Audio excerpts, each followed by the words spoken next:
Shu ikkita chistol haqida gaplashamiz. Bu ikkita chistolimizning farqi siyoh rangida xlor ko'proq, qizil rangida esa xlor yo'q.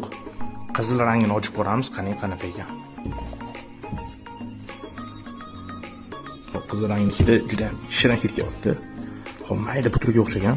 Uydagi jihozlarimizga zarar yetkazmaydi. Qo'lda erib ham ketyapti. Juda ham mayda puturga o'xshagan. Chistol. Menga yoqdi, zo'r.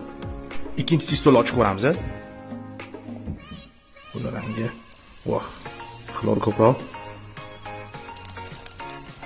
Xo'p.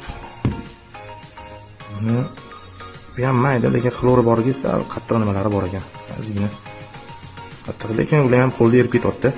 Bu ham birinchisiga o'xshagan, juda ham mayda ishlangan.